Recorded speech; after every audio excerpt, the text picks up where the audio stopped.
안녕하십니까. 어느덧 7강에 다다랐습니다. 이 교회법 이 책의 구성은 1장 총론, 2장 교회법의 이해, 3장 교단원법, 4장 지교의 정관, 5장은 결론과 정관에 대해서 쓰여져 있습니다. 2장에서 배워야 될 것을 1장 총론에서 먼저 선행학습으로 생각하시면 되겠습니다. 우리가 2강에서 패러다임을 했고, 3강에서 프레임을 했고, 4강에서 포커스, 5강에서 관점, 생각의 차이, 그 다음에 6강에서는 통찰이란 용어를 가지고서 우리가 다시 한번 고민을 해봤습니다. 프레임이란 것은 사실 되게 중요한 얘기입니다. 이 프레임 전쟁이라 할 정도로 프레임을 중요하게 여긴 이유가 있습니다. 뭐든지 프레임은 이제 보통 상위 프레임과 하위 프레임 이거 두 가지로 나누는데, 상위 프레임은 어떤 방향을 가야 될 곳, 그 다음에 그 방향성을 주로 얘기를 합니다. 그 다음에 하위 프로그램은 그 방향성에 있는 목적을 어떤 방법으로 성취할 수 있는가 하는 기술적인 문제입니다. 이 두 개의 프레임, 가치와 사실로 표현하는데, 이 가치와 사실은 우리가 살아있는 모든 살아가는 삶 속에서 나타납니다. 예를 들어서 행정법도 또 행정학도 가치와 사실, 어떤 목표와 이념, 그다음에 프로그램이 다 있으면 그것을 구체화시키는 것이 바로 하위 프레임입니다. 우리 헌법도 그렇게 구성이 되어 있습니다. 헌법을 이제 전문이 있지만은 이제 1조부터 처음에 기본권이 되어 있고, 기본권 다음에 이제 국회, 입법부, 그 다음에 행정부, 사법부, 그 다음에 이제 헌법재판소, 그 다음에 선거관리위원회, 그 다음에 이제 기타 이렇게 되어 있습니다. 마지막은 또 부칙으로 되어 있죠. 이처럼 그 상위 프레임이라는 것은 인간의 삶에 대한 가장 중요한 가치, 이걸 얘기합니다. 그리고 하위 프레임이라는 것은 가치를 실현하기 위해서 뭘 해야 되겠습니까? 일을 해야 됩니다. 일을 하고 재물을 모아야 되겠죠. 돈을 번다든지 직장을 가든지 해서 어떤 방법적인 것을 얘기합니다. 마찬가지로 헌법도 기본권이라는 인간 본연의 어떤 그 모습, 이거는 고치기도 어렵고, 또 한 번 또 정해놓으면은 이게 서로가 이렇게 중요하게 가져야 될 가치입니다. 그래서 헌법적 가치라는 표현을 씁니다. 근데 나머지 이제 입법부, 행정부, 사법부, 헌법재판소, 또 선거관리위원회, 이런 것은 민주적이고 자주적이고 독립적인 것을 이루기 위한 어떤 방법적인 것입니다. 마찬가지로 교회법도 그렇게 쓰여져 있습니다. 교회법도 교단 헌법 또는 교회 헌법이 있고, 그 다음에 중간에 노예 규칙이 있고, 그 다음에 제일 밑에 지교의 정관이 있습니다. 이 세 가지가 이렇게 어우러지고 있습니다. 그리고 또 정관이란 것을 또 보면은 또 당회와 재직회와 공동회의가 있어요. 근데 우리는 이제 대부분 이제 교회 생활에 익숙하신 분들은 당회에서 모든 것을 다 결정하는 걸로 알고, 당회에서 결정하면 끝이다, 이렇게 생각합니다. 그렇지 않습니다. 당회에는 보통 이제 행정적 치리와 사법적 치리가 있는데, 행정적 치리는 이제 재직회를 통해서 일할 수 있는 어떤 시침을 이제 생각하고, 거기서 잘못된 부분을 고치 나가는 것입니다. 사법적 치리라는 것은 권징이라는 것을 많이 들으셨을 걸로 생각합니다. 권징은 이제 권선징악, 그 약자인데, 이제 착한 것은 자꾸 권하고 좀 좋지 않은 것은 좀 이렇게 자제시키는 그런 뜻입니다. 교회에서도 권징이라는 것이 있죠. 그 다음에 또 공동회의는 전 교인이 모여가지고 올 1년 어떠한 행동을 했고 어떠한 예산을 집행했다, 이런 보고가 되면 전부 이제 모여가지고 의결하는 기관입니다. 이런 것처럼 3권이 분리돼서 서로 이렇게 어우러지고, 우리 국가도 입법부와 행정부와 사법부가 이렇게 어울려져서 이렇게 분립되면서 같이 독립적으로 그 기능을 다하고 있는 것과 똑같습니다. 이처럼 프레임이라는 것은 상위 프레임과 하위 프레임이 분명히 있는데, 이 부분을 어떻게 이용하느냐. 지난번에 강의 들 때는 다람쥐 쳇바퀴처럼 나는 열심히 일을 했는데 항상 그 자리더라, 그렇게 말씀을 드렸습니다. 그 다음에 이제 활동사진이라는 부분도 있었습니다. 사실 우리 눈의 잔상이 이제 24카트, 이제 영화에서는 그 콤마라는 단어를 썼습니다. 그래서 한 프레임, 한 컷, 그 컷들을 24장 이상을 쫙 돌리면은 우리 눈은 이제 그걸 구분을 못하고 움직이는 걸로 봅니다. 그래서 활동사진이라는 용어를 썼죠. 그래서 이제 그것이 좀 멋있게 보이기 위해서 화면을 예전에는 이제 4대3으로, 이제 4하면 3으로 이렇게 했다가 지금은 이제 2대1로 하는 경우도 있고, 와이드 화면이 지금은 이제 2.7대1로 나온 것이 이제 가장 이상적이라 해서 그것도 많이 쓰고 있습니다. 이처럼 프레임이라는 것이 우리 삶을 어떻게 구축하고 있는가, 이 부분을 여러분에게 소개를 했습니다. 많은 분들이 이 프레임이라는 것을 이제 전쟁이라는 단어를 쓰니까 되게 이제 어떤 색다른 내용이 있는가 하고 이렇게 많이 들어왔다가 뭐 다 아는 얘기네 이렇게 한 분도 있었어요.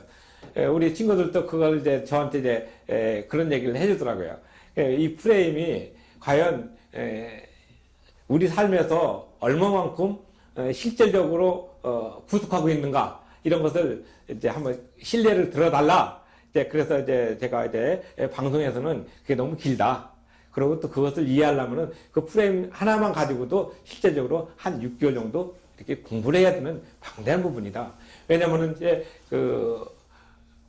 프레임에 대해서 가장 유명하신 분이 이제 조지 레이크프의 코끼리는 생각하지 마. 그 저자 소개해 드렸죠.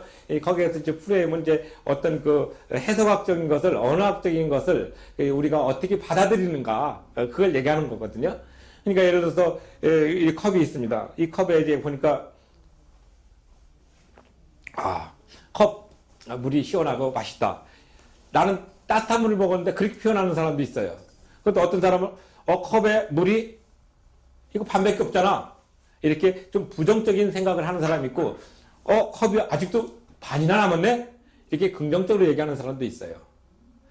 그리고 긍정적인 어떤 얘기를 하는 사람은 좀 뭔가 밝고 그 다음에 진취적이고 낙관적인 어떤 모습으로 미래를 바라보지만 부정적인 것으로 바라보는 사람은 좀 그렇지 못한 경우도 있어요. 그러나 부정적으로 본다고 해서 다 나쁜 건 아닙니다. 다 장단점이 있지만 가능하면은 긍정적인 모습으로 자기 삶을 플러스 알파를 만들 수 있는 그런 모습으로 가라고 한 뜻으로 읽으면 좋겠습니다. 이처럼 프레임이라는 것은 이렇게 우리 삶을 가장 크게 만들고 있지만 고전에 말씀드렸던 패러다임. 근데 왜 패러다임을 먼저 했느냐? 패러다임은 그 시대 사람들이 일정하게 사는 사람들이 생각했던 생각과 또 행동의 어떤 모습이 이렇게 한 편으로 했다고 하지 않았습니까?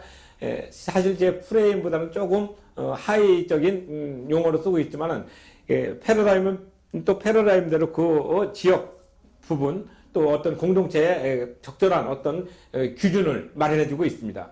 그리고 또 프레임은 프레임대로 전체적인 틀을 마련해주고 있고, 근데 중요한 것은 이 두 가지가 그럼 우리가 어떤 사회학적인 용어 또는 심리학적인 용어로 쓰이고 있지만 이거를 또 내가 보는 관점은 무엇인가, 이게 또 중요하지 않습니까? 사실 관점은 사회적으로 보는 관점도 있고 개인적인 가치관도 있고 또 세계관이라고 해서 어떤 사물을 인식하는 어떤 그런 부분들을 나누는 것도 있어요. 그러니까 중요한 것은 이런 것들이 도구가 많이 있지만 나는 어떻게 볼 것인가 하는 나라는 것에 포인트가 있습니다. 내가 그것을 긍정으로 보든 부정으로 보든 또는 그것을 올바로 알든 올바로 모르든 거기에 관계없이 내가 어떤 모습으로 봐야 되는가, 이거 주관적인 가치관이 필요하거든요. 그래서 주관적인 가치관을 가지고 있을 때 객관적인 어떤 가치관하고 부딪힐 때 나는 어떻게 그것을 적용할 것인가, 이제 그게 이제 프레임과 패러다임으로 표현되는 거죠. 그럼 이제 거기에다 또 가려고 나오는 게 뭐냐면 생각의 우선순위가 되는 거죠. 조금 이제 이해가 가셨죠? 그러니까 프레임, 그 밑에 이제 패러다임, 그 다음에 이거 두 개를 보는 포커스. 이 포커스는 이렇게 믿는 사람에게는 예수 그리스도입니다. 다른 사람들은 대부분 포커스를 맞추면은 어떻게 하면 그 일을 잘해가지고 이득을 취해서 내가 좀 더 풍족하게 쓸까 하는 그런 관점으로 많이 이용하죠. 물론 그것도 중요하죠. 왜? 어차피 그런 걸 위해서 우리가 살아가니까. 그러나 제일 중요한 것은 예수 그리스도에게 포커스를 맞춘 믿음의 모습으로 교회법을 보고 있기 때문에 이 말씀을 첨언하는 것입니다. 이것을 만약에 다른 쪽으로 돌리면은 안 되죠. 이 책 각주 6번에 보면 이제 신이 된 시장. 지금은 하나님이 한 분이신데 갑자기 하나님 자리에 우리의 물질을 만문을 집어넣어놨어요. 그 예수님도 그 하나님과 만문을 동시에 섬길 수 없다. 이렇게 얘기하시지 않았습니까? 왜냐면 보물 있는 곳에 우리 마음이 있으니까. 우리가 여기서 있지만 집안에 무슨 큰 다이아몬드가 있다든지 현금이 막 이렇게 있어가지고 있으면 도둑 맞을까봐 뭐 할까봐 여기서 일 보다가도 마음 그쪽으로 뺏겨 있어가지고 그러지 말라 이거예요. 근데 우리는 그렇게 안 할 수 있습니까? 이만큼은 가 있겠죠. 그러니까 우리가 이제 어떤 믿음을 가질 때는 포커스를 어디에다 집중하느냐. 그래서 제가 보는 중에 그 검은 그 먹종에다가 이렇게 돋보기를 씌우면 이렇게 탄다고 했듯이 하나에 거기다 집중을 해야 됩니다. 근데 우리는 이제 그런 것들을 많이 보지 못하는 경우가 있어요. 왜냐면은 내 거가 석자니까. 근데 내 거부터 해결하자 하다 보면은 이제 그런 그 틀을 잃어버리는 경우가 많죠.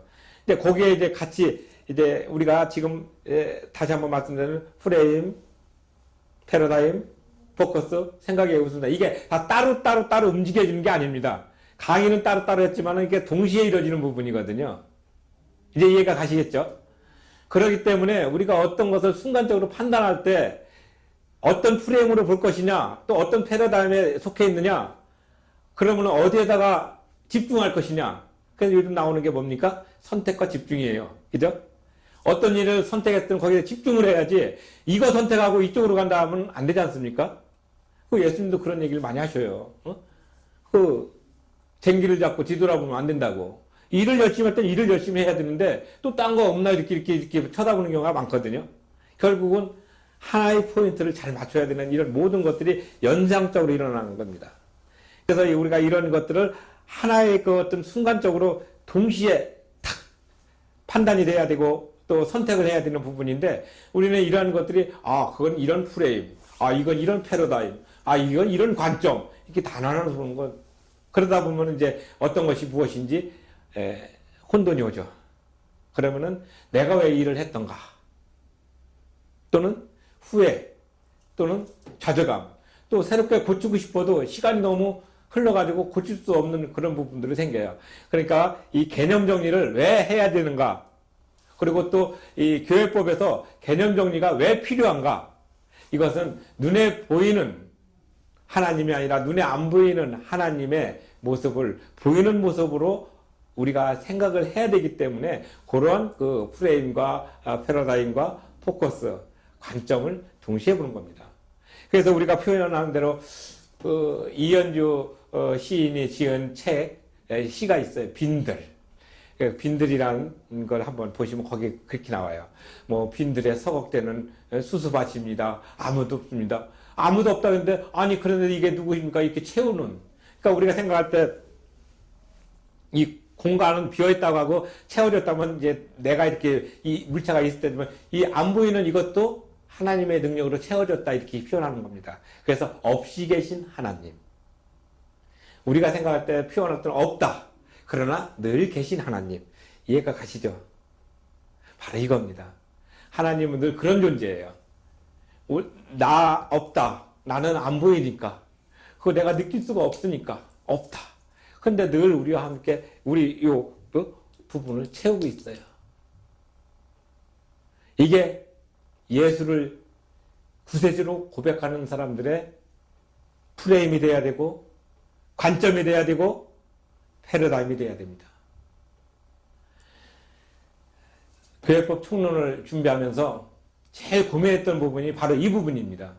어떻게 하면은 교회법이라는 것을 쉽게 우리에게 다가오고 이것이 나를 구속하고 옥죄는 것이 아니라 나를 자유롭게 할 수 있는 방법인가?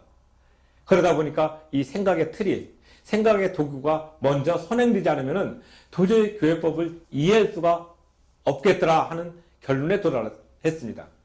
논문은 논문대로 사실에 대한 것만 써서 이렇게 하면 되지만 이 책으로 교회법을 읽을 때는 이런 그 선행 조건, 소위 전제 조건이 정확해야 됩니다. 우리가 전제 조건을 제대로 달지 않으면 늘 말다툼이 됩니다. 지금 현재 얘기하고 있는 부분은 이 물에 대해서 얘기하고 있었는데 갑자기 공기를 가지고 얘기를 해버려요. 이것도 하나님이 만드신 것, 이것도 하나님이 만드신 것. 뭐 그렇게 따지면서 구분하면서 하느냐 이렇게 얘기한다고요. 좀 더 쉽게 표현하자면은 지금 창세기 1장 1절 하나님이 천지를 창조하신다. 이거 가지고 얘기를 하겠다. 그렇게 했더니 마태복음 가지고서 아브라함이 누구를 낳고 이런 거 얘기하면은 지금은 이 부분 얘기하는 거다. 그럼 그 사람이 그런 경우에 같은 하나님 책 얘기하면서 뭐 그렇게 구분해? 이렇게 어거지를 쓰는 그런 경우도 있어요. 그거는 전제가 선행되지 않았기 때문에 그렇습니다. 자, 지금은 창세기 1장 1절 가지고 힘들게 공부하고 여기에 대해서만 우리가 의견을 나누겠습니다. 그럼 그 부분 얘기해야 되는데 이쪽 거 다 드러나가지고 같은 하나님 거라고 그러면 안 되겠죠. 그래서 뭐든지 강의를 한다든지 또는 어떤 일을 할 때는 어떤 전제를 필요로 합니다. 그래서 교회법도 그런 관점에서 이제 이해하는 도구로서 이제 하나님이 이 땅에 왜 예수님을 보내셨는가 하는 그런 어떤 전제가 필요하고, 그래서 이제 조직신학은 이제 7개의 부분으로 보통 나눠집니다. 일반적으로 총론이 나눠져요. 그래서 인간이 종교를 왜 가져야 되는가, 또 인간이란 그 무엇인가, 이런 철학적인 문제를 쭉 나가다가 하나님이 나와요. 잠시 후에 강의를 다시 시작하겠습니다. 여러분들이 이 강의를 들으시고 마음에 드시면 구독과 종 모양의 좋아요를 꼭 눌러주시기 바랍니다. 이 교회법개론은 목사님과 장로님과 안수집사님과 권사님들이 꼭 읽어야 될 필독서입니다. 그리고 또 이 강의 내용을 여러분의 지인들과 친구들에게 SNS 또는 페이스북, 카카오톡으로 널리 공유해 주시면 감사하겠습니다. 그리고 이 교재가 필요하신 분은 LGS TV 화면에 나오는 전화로 연락을 주시면 친절하게 응대해 드리겠습니다. 감사합니다. 잠시 후에 다시 강의를 시작하겠습니다. 2장 하나님. 하나님이 나오고 그 다음에 이제 하나님과 또 누구와의 관계냐면 우리와의 관계거든요. 하나님이 에덴에서 사람을 지으시고 같이 있기를 원했는데 우리가 스스로 주인이 되고 싶어서 타락을 하게 돼요. 교만해가지고. 그래서 하나님이 명하신 것을 어긋나가지고 나오면서 타락하게 돼서 인간은 이제 죽을 수밖에 없는 짐승과 같은 존재로 가는 것을 어쩔 수 없이 불쌍하게 여겨주셔서 예수님을 이 땅에 보내십니다. 그게 기독론이에요. 그러니까 신론, 인간론, 기독론. 그 다음에 예수님이 이 땅에 오셨다가 다시 또 가셔가지고 우리에게 뭘 보내주셨느냐? 성령을 보내주셨습니다. 그래서 성령론이 나옵니다. 성령론 나오면서 어떻게 돼요? 그 예수님을 구체적으로 고백하는 사람들의 믿음이, 그리고 믿음을 가진 공동체가 모여서 교회를 우리에게 선물로 주십니다. 그래서 교회론이 나옵니다. 이제 그 다음에 이제 천사론, 마귀론, 종말론 이렇게 연결이 되겠죠. 마찬가지입니다. 이런 하나의 것들이 전부 전제가 이렇게 되어 있듯이 교회법도 그런 전제 속에서 만들어졌기 때문에 이런 패러다임, 프레임, 포커스, 관점, 통찰 이런 모든 것들이 다 동원해가지고 봐야지 됩니다. 그러면 일반적으로 사람들은 내가 잘못한 것이 없는데 이건 잘못한 사람들만 가는 것인데 이렇게 해가지고 자꾸 자기는 교회법에서 좀 빠져있는 그런 모습으로 얘기를 하고, 또 교회 다니면서 복잡하게 그런 것까지 뭘 알아? 귀찮아. 이렇게 하는 경우도 있습니다. 그러나 우리가 법 귀찮다고 법을 무시해서 생활합니까? 그렇진 않지요. 교회도 교회 나름대로 어떤 그 믿음의 공동체가 가지는 기율이 있고 기준이 있습니다. 그리고 그것이 사람과 사람과의 관계이기 때문에 거기서 나타나는 많은 분쟁과 그 어떤 다툼이 그래도 덕스럽게 풀어져야 되기 때문에 우리 사도 바울도 세상의 법정으로 교회 일을 끌고 가서 자꾸 송수하지 말라 이렇게 권하는 것입니다. 그런데 일부 사람들은 늘 법으로 가서 법대로 하자. 제가 법학을 배우면서 우리 교수님이 그 말씀을 하시더라고요. 이 세상에서 제일 불쌍한 사람이 법대로 하자는 사람이다. 왜? 대화를 해도 풀어지고 또 양보하고 이해해서 서로 이렇게 타협하면 될 수 있는 부분을 꼭 법이라는 거에서 그 사람의 어떤 삶을 또 그 사람의 인격을 그렇게 파헤쳐야 되겠느냐. 제가 그걸 들으면서 참 많은 울림이 왔습니다. 그래서 여러분들 혹시 친구들이나 또는 사업적인 파트너나 할 때는 대화를 중심으로 해야지 법대로 해서 너 죽고 나 살자 이런 극단적인 어떤 그런 생각을 가지고 법을 이용하진 마십시오. 정말 법은 마지막으로 가야 될 부분이지 우리가 할 수 있는 부분도 무조건 가서는 안 됩니다. 그래서 우리 교회법에서는 그것을 제일 많이 강조를 합니다. 그래서 교회법, 정치, 또 원리, 또 어떤 모습도 보면은 먼저 교회라는 그 고상한 가치를 먼저 얘기를 하고 거기에 따라서 마지못해 한 두세 개 정도 실질적인 걸 나눕니다. 교회법은 이제 똑같습니다. 헌법과 그 구성이 도리적 헌법과 또 관리적 헌법으로 나누는데, 도리적 헌법은 하나님과 우리의 법이에요. 10계명에서 따진다면 1계명부터 4계명까지가 하나님과의 관계니까 도리적 관계고, 그 다음에 5계명부터 10계명까지가 인간관계가 다른 것이기 때문에 관리적 관계예요. 교회법도 그렇게 나왔고, 이 책에서 보면은 이제 그 부분은 상세하게 표로 잘 표현을 했습니다. 그리고 이제 교회법도 이렇게 공부를 하다 보면은 어떤 것이 나오냐면은, 이제 우리나라 개신교단, 주요 개신교단 큰 것이 있다면 이제 장로교, 그 다음에 성결교, 감리교, 그 다음에 침례교, 오순절교 이렇게 있어요. 물론 이제 이거 외에도 뭐 수십 개가 이렇게 뒤에 붙고 있지만은, 그래도 상당히 그 사람들한테 호응을 받고 정통적으로 인정받는 이 교단도 다 헌법이 다 있는 건 아닙니다. 근데 비교적 장로교단 헌법이 가장 짜임새 있고 잘 돼 있어요. 그래서 이 책도 이 장로교단 헌법을 중심으로 하고, 이제 그 사이에 감리교 헌법, 감리교는 헌법이라는 단어를 쓰지 않고 교리와 장정이라는 단어를 씁니다. 근데 침례교는 헌법 자체는 없고 신앙 고백으로 쓰고 있어요. 그 다음에 저 성결교는 이제 우리 장로교 헌법을 많이 이렇게 원용을 해가지고 단어만 몇 개 바꿔가지고 많이 쓰고 있고, 그들도 그들의 어떤 그 신앙 교리를 중심으로 하고 있습니다.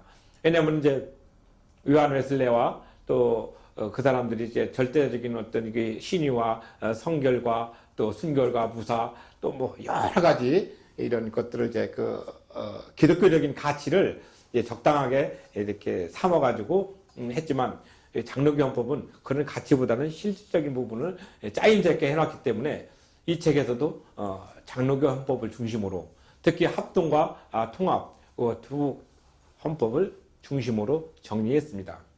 그래서 여러분이 제 강의를 듣기 전에는 이 책을 꼭 한번 읽어보셔야지 이해하기가 쉽고, 저 사람이 저런 관점으로 얘기를 하고 있는데 나는 이런 관점으로 보고 싶어. 물론 가능하죠. 또 그런 거 있으면 밑에 댓글에다가 넣어주시면 힘 잘하는 데까지 대답을 해드리겠습니다. 그리고 또 이렇게 들으시다가 또 이거 다시 한번 듣고 싶은데, 그러면 이제 옆에 저장 공간도 있어요. 저장하셨다가도 보시고, 아니면은 좋아요를 누르시든가 아니면 구독을 해주시면은 늘 같이 짜임새 있게 순서대로 보실 수 있도록 준비를 해 놓겠습니다. 자, 이 교회법이 우리에게 왜 필요한가에 대해서는 지금 5가지 프레임으로 5가지 어떤 그 용어를 설명을 해 드렸습니다. 우리가 이러한 것들을 선결적으로 이해를 하고 나가면은 앞으로 교회법이 재밌을 겁니다. 근데 이걸 잘 모르면은 딱딱해. 왜 이렇게 어려운 용어만 쓰는 거야? 그렇지 않습니다. 제가 이제 지은 책 1, 2, 3권 있거든요. 그것이 뭐냐면 이제 복음의 길을 엿보다, 복음의 길을 걷다, 그 다음에 복음의 길을 찾다, 이 3권인데, 이 뒤에 보면은 뭐가 있냐면은 바로 교양서적하고 신앙서적을 한 30권 정도씩 소개를 했어요. 제가 독서집사 그래도 1급이기 때문에 그 책을 선별을 잘 해놨습니다. 그래서 여러분들이 그 책을 읽으시고 여러분 나름대로의 어떤 교양을 쌓고 신앙적인 지식을 많이 가지시게 되면은, 신앙적인 지식이 있게 되면은 자연적으로 그것을 우리 삶에 활용할 수 있는 어떤 능력이 생기게 됩니다. 그래서 이론을 알아야 실전이 강하다. 성경 말씀을 잘 알아야 그 다음 예수님을 믿는데 즐겁고 또한 재미가 있는 것입니다. 예수를 믿는데 재미도 믿느냐고요? 물론 재미가 있어야 되죠. 예수 믿으면 피곤하고 딱딱하고 짜증나면은 누가 믿겠습니까? 그래서 그분을 믿음으로 인해서 내 삶이 좀 더 윤택해졌어. 그래서 그분을 믿음으로 내 마음이 좀 더 포근해졌어. 저 친구는 예수를 믿으니까 뭔가 달라졌네? 네가 믿는 예수가 누구냐? 이렇게 물어보는 것이 전도 아니겠어요? 뭐 예수 천당 불신족 좋습니다. 그러나 그것은 너무나 큰 구호예요. 너무나 또 한뜻인 구호라서 그걸 풀어내기에는 또 많은 시간이 걸려요. 그러나 주변에 있는 친구들에게 네가 믿는 예수? 나도 한번 믿어보자. 나한테 좀 전달해 줄래? 이렇게 얘기한다면은 얼마나 기분이 좋겠습니까? 내가 예수를 믿고 그렇게 변했나? 나는 변한 줄 모르겠는데? 아니야. 너는 예수를 믿고 많이 변했어. 일단 말투도 변했고, 또 나한테 대해주는 눈빛도 변했고, 또 그 친절과 또 여러 가지 배려가 어찌면 하는 것마다 이렇게 나한테 꼭 맞는지, 예전에는 이러지 않았어. 이런 어떤 그 고백을 들을 때 예수 믿는 재미가 없겠습니까? 바로 이게 즐거움입니다. 예수님 안에서 주는 그 희락과 평강과 기쁨이 바로 이런 데서 나오고, 정말 너가 그래도 이런 일에 화를 낼 줄 알았더니 정말 너가 예수를 믿고 나서 온유해졌구나. 아니 이런 표현도 들을 수 있어요. 마찬가지로 지금 1강에서 정리했던 그 모든 것들이 무엇이냐? 바로 예수님을 향한 하나의 그 종착역으로 볼 수가 있습니다. 그래서 패러다임, 또 프레임, 또 관점, 또 생각의 차이, 포커스, 이런 모든 것들을 이렇게 동시에 여러분들은 다 갖고 있습니다. 나는 지금부터 패러다임만 얘기할 거야. 난 지금부터 프레임만 가지고 살아. 이런 사람은 없어요. 동시에 막 이렇게 엉켜 있어가지고 그거를 풀어날 길이 없을 정도로 이렇게 엉켜져 있고 쌓여져 있습니다. 우리는 거기에 이렇게 둘러싸여 있어요. 마찬가지로 우리들은 안 보이고 있지만 우리는 엄청나게 많은 전파로 인해 가지고 우리 몸을 막 통과하고 있습니다. 우리는 못 느끼고 있죠. 똑같습니다. 그렇게 다 쌓여져 있는 이 가운데서 내가 내 중심이 어떤 모습으로 예수님을 바라보고 내 삶을 가꿀 것인가, 이 부분에 대해서 먼저 생각을 해야 됩니다. 그래서 오늘 관점에 대해서 말씀을 많이 드렸고 또 개념적인 것을 말씀드렸습니다. 가치관, 세계관, 주관적 가치관, 객관적 가치관, 또 거기에 따라서 내가 생각하는 삶의 우선순위는 무엇인가, 이런 것까지 여러분들이 생각을 하시면서 정말 하루하루를 지내시길 바랍니다. 늘 우리는 환경에 지배받는 존재가 아니라 내가 환경을 지배하면서 그 환경을 지배할 수 있도록 내 마음을 감동시켜주고 허락하신 예수님의 모습을 바라보면서 나가면은 지금 이 앞에 있는 어렵고 힘든 환경이 이 환경도 허락해 주시면서 나를 오라고 부르시는 예수님의 초청장으로 생각하고 저 뒤에서 두 손 벌려서 이렇게 오라고 하시는 그 예수님의 모습을 보는 그런 믿음의 눈이 바로 우리가 가져야 되는 프레임이요, 패러다임이요, 포커스요, 가치의 우선순위라고 굳게 믿습니다. 우리 LGS 시청자 여러분, 저는 많이 부족합니다. 그렇지만은 이 부족함 가운데서 하나님께서 이 얘기라도 할 수 있도록 이렇게 세워주신 것에 대해서 매일 고민하며 매일 눈물 흘리며 그리고 또 정말 무거운 책임자로서 책임을 가지고 있는 사람으로 살고 있습니다. 이 책에서 나와 있는 1장 4절 43쪽에 있는 대로 시대의 아픔을 안고 가는 담지자로서 우리가 예수를 믿고 이 시대를 살아간다면 모두가 다 담지자입니다. 예수님의 마음을, 예수님의 말씀을 내 가슴 속에 살아가고 있는 담지자입니다.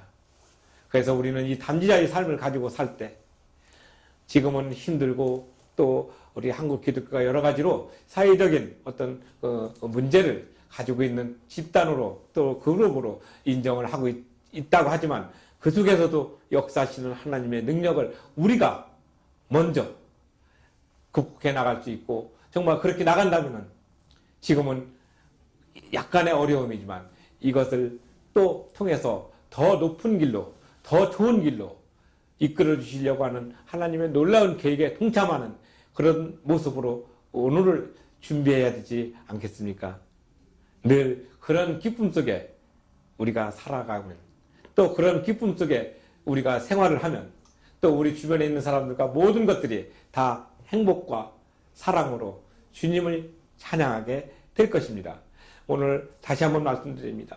계속해서 반복해서 말씀드리는 이유는 여러분이 이런 개념적인 것을 분명히 이해하고 또 그러한 것을 머릿속에 각인시켜놔야 교회법이라는 것이 우리 삶 속에 들어올 때 바로 이거구나. 나는 이 프레임 속에 있었구나. 나는 이 패러다임에서 갇혀 있었구나. 나는 이런 생각으로, 나는 포인트가 벗어난 어떤 모습으로 믿음을 가졌구나.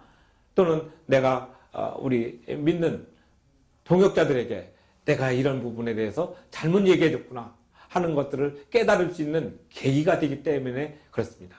모르고 하면은 정말 그거는 깨달을 수가 없습니다. 바로 그런 깨달음을 주실 수 있는, 통찰의 지혜를 줄 수 있는 그 예수님을 우리가 생각한다면은 늘 우리를 풍요롭게 만들어 주시기 위해서 나를 만져주시고 다듬어 주신다는 귀한 모습이 주님의 은총 안에서 함께 있기를 진심으로 기도드립니다.